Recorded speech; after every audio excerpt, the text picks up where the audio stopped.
बच्चों कल आपको हमने समुच्चय से संबंधित कुछ वीडियो भेजी थी जो कक्षा 11 की थी। यदि आपने उसको अभी तक नहीं देखा तो सबसे पहले आपको उसको देखिए, समझिए और तब जा करके एक नया चैप्टर आज हम शुरू करेंगे, संबंध फलन। इस पर फोकस कीजिएगा। देखो, समुच्चय और परिमित युग्म। समुच्चय जैसे कि आपने कक्षा 11 में पढ़ा हुआ है कि कोई भी अवयव है उसको हम मध्य कोष्ठक में लिखते हैं, ठीक है। और समुच्चय क्या होता है? वस्तुओं का सुपरिभाषित संग्रह होता है।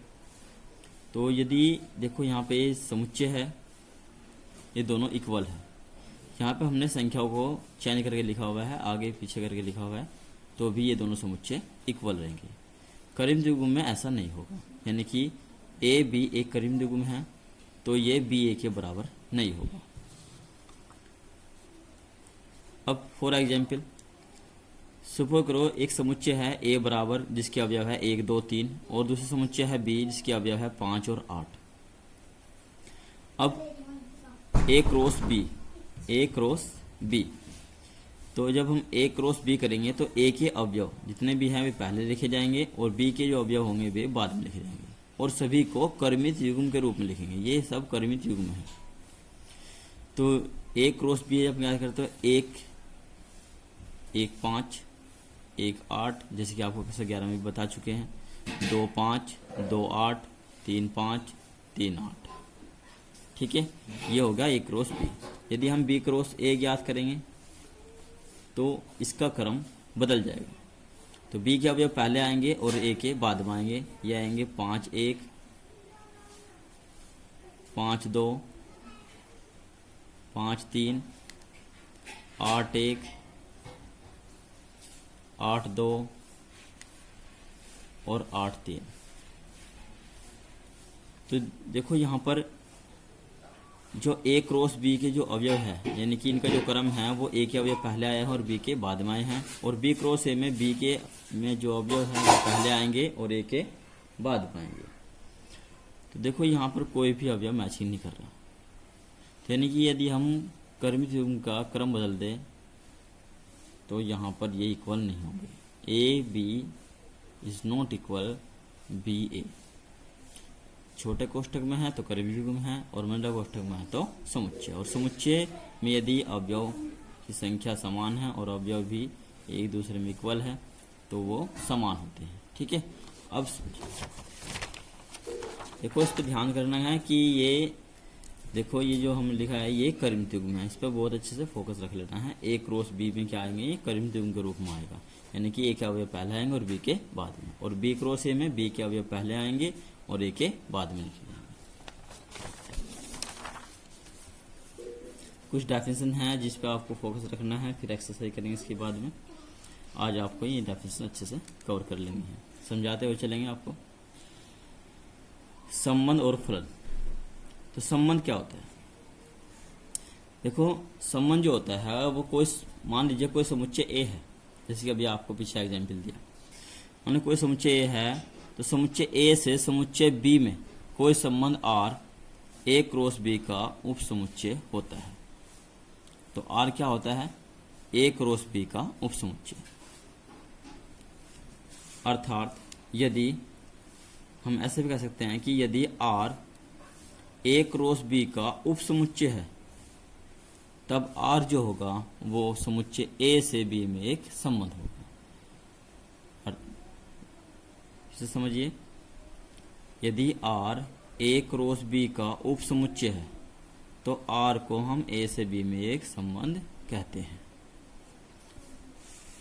अब उप समुच्चय आपने पढ़ा होगा कक्षा 11 में कि उप समुच्चय क्या होते हैं, ठीक है। और उसके लिए हमने वीडियो भेज रखी है कक्षा 11 की, उस पर जो है समुच्चय की आपको वीडियो भेजी थी, तो उससे अच्छे से आप सीख लीजिएगा। उसमें सब कुछ दिया हुआ है वीडियो में और उसके फोटो भेज रखी है, ठीक है।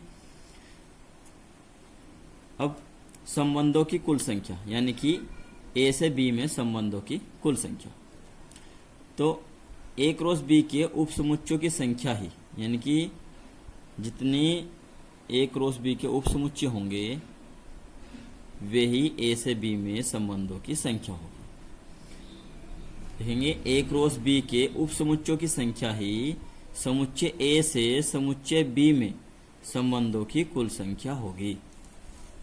अतः ए से बी में संबंधों की जो कुल संख्या है वो हो जाएगी 2 की घात mn, जहां m जो है वो a में अवयवों की संख्या है और n जो है वो b में अवयवों की संख्या है।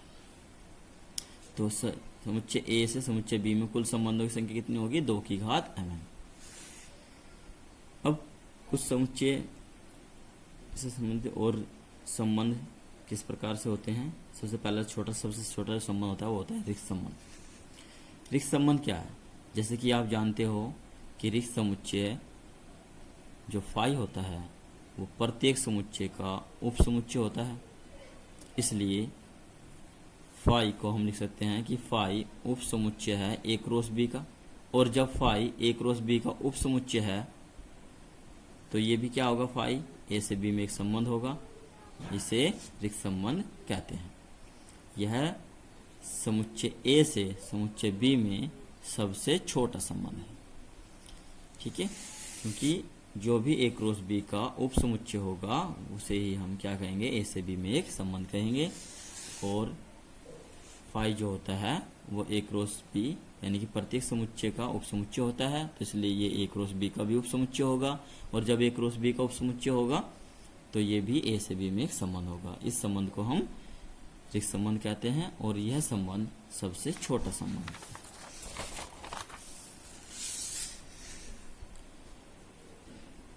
समष्टि समुच्चय।